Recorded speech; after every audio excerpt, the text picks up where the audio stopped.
Hey, this is Chris, Facts Over Fear. How you doing today? Haven't done one of these in quite some time because, like the rest of you, I imagine we all thought it was mission accomplished back in early July and we didn't have to worry about anything anymore and we were going to get back to the way we used to be.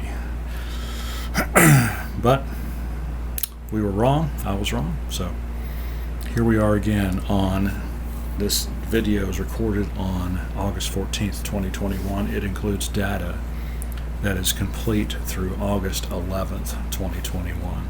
So let's get down to it. The formula remains. I said is now, but I just didn't edit that. It is the number of 2-dose vaccines plus the number of confirmed cases. That's how we determine the number of people who are no longer susceptible to getting a COVID-19 case. 14-day rolling average is now 39.19. It's likely to rise. Herd immunity is now calculated at 80%. Based on what I'm seeing from the data, it was at 70%. That was, well, I mean, it's all arbitrary, but it seems to me that 80% is a more likely number. Could be higher. Don't know. Delta variant is a majority variant. Weekly vax numbers are rising slowly in response to the rising number of cases, but not as rapidly as one might think. North Carolina, just as a matter of information, North Carolina dropped most mask requirements on May 14th, 2021, and the executive order regarding mask requirements expired on July 30th, 2021. So North Carolina no longer does not have a statewide mask mandate in any way, shape, or form. Analysis. Why are confirmed cases on an upward trend? Well, the Delta variant certainly is part of that. Number 2, vacations and serious virus fatigue. I think these are the main drivers of a pandemic. Indeed, I believe human behavior is the main driver of any pandemic. It doesn't really matter what the pandemic is. It's like that people are the ones who interact, people are the ones that travel around, people are the ones who get together, and there's a relative, everyone has their own standard of safety, and so that's kind of how it works. Herd immunity figures are higher than expected, number 3. And 4, asymptomatic cases are relatively rare. Remember last year in June, part of the reason that masks were sold to the public so effectively is because there were supposedly all these people who had COVID-19 and they didn't know they had it. Most specifically, the CDC put out guidance that suggested or that said that.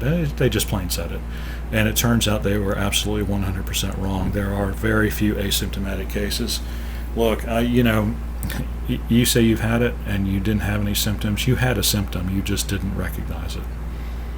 And so just because you don't get, a fever or, a cough or a sneeze or a dry throat or, or any of a number of things, doesn't mean you didn't have something and you're just not self-aware enough to understand that you had it. I'm sorry to be so harsh, but if there were so many asymptomatic cases, if there were 9 cases per every confirmed case, as the CDC stated, we'd be done. We'd be done. You understand, right? We'd be done with this pandemic already.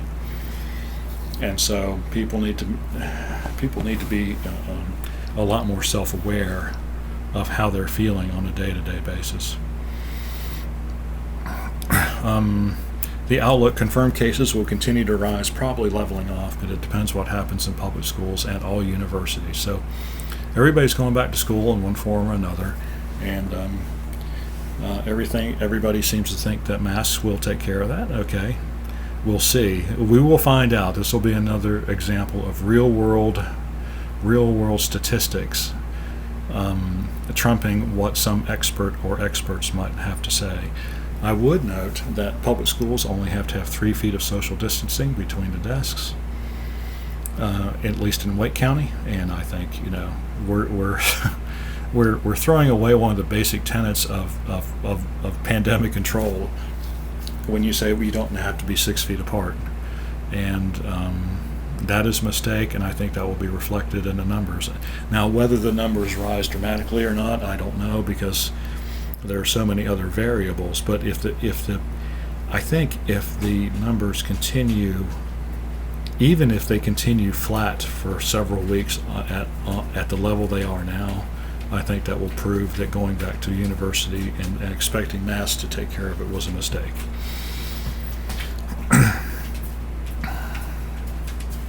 Let me see. So deaths will remain very low as a percentage of cases, as the most vulnerable population has either died, recovered, or been vaxxed. I will do a video upcoming within the next week or so. I do have some data back from a couple of months ago regarding, age and susceptibility to the Covid-19 virus, and there's also data on the North Carolina Department of Health and Human Services website regarding people living in congregate living settings, i.e. assisted living and nursing homes, and we will see how those figures have progressed or regressed over the past 30 to 60 days. And so that last note is kind of inconsequential. It's just kind of more of a editorial comment. So got this graph here of it's an overall graph, cases by report date. You can pause this and take a look at to your heart's content. Just remember this last day or two here, that's indicated that is incomplete data. So that little peak right there is the last day of complete data, which was August 11th. So just keep that in mind when you're looking at that data. Cases by report date lag 3 to 5 days. But it is the best backward-looking indicator that we had of what was actually going on those days, which is why I like that stat better than case by report date. Here is simply case by specimen date. Of course, specimen date is the day they take the swab and shove it down the back of your nose. You know what I'm talking about. The blue line is the case by report date, and so you see it always lags the case by specimen date. So just go straight across at any point that you would like, and you would see that generally speaking 3 or 4 or 5 days between the actual specimen date and the date of the case is reported officially. It is good to see that we finally see at least a small downward trend for the last day. Not saying that it's going to continue, but it is the last time in 40 days it has decreased. And so any good news is, well, it's good news, as they say. Here is the number of cases per the number of people that remain to be either vaccinated or get sick until we reach herd immunity, and you'll see this figure is, 0.1, we'll just call it 0.11%. This is a percentage here, not a decimal. I should have made that clearer. So it is 0.12%, but still it is the highest it has been since the beginning of this pandemic, even surpassing what happened back in January. So it's fairly significant, I think. And it's kind of why I think if I had to bet money on it, I would say we are rapidly this variant it's going to go faster, but it's going to burn out faster. And I think that's just the way it is, because there's just not that many people left to get sick, unless, of course, the vaccines turn out to be a lot less effective than they're touted to be. And here's the 14-day rolling average on deaths. Again, deaths tend to lag cases by about 30 days. And so, everything from about here, you kind of got to say, well, I don't know. All those figures aren't in yet. And so all I can do is make a graph of the data that I have and just understand it is incomplete data. Same thing with this chart here. Deaths per case. And this is not a percentage, so this is actually 1%, 2%, 3%, 4%, 5%, 6%. I am not an Excel wizard by any stretch of the imagination, although I could do better. So anything past here is incomplete, and so it's likely that this kind of general pattern here will persist for at least another 30 days. So we're looking at about 1.5% death rate per case. Unfortunately, I do not have the demographics on that, and so I can't break it down by age. I imagine, though, given the past history of this virus, that it will disproportionately affect the older people in our population. If you have someone that you're considering, and of course not just the older people in our population, but specifically the older people in our population who are living in congregate living settings.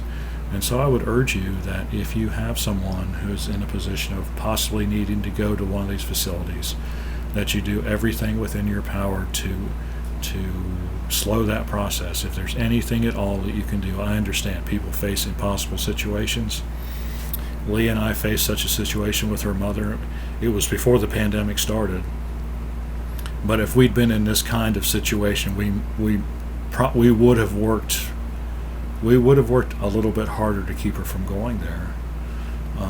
But I get it. When someone becomes uncontrollable, or if someone becomes violent, or for whatever reason, or you just simply don't have the financial wherewithal to take care of them, then you have to do what you have to do. But just keep that in mind, okay? All right, if you have any questions or comments, leave them in the section below. Like and subscribe. We appreciate when you do. And we'll see you on the next fact-filled video.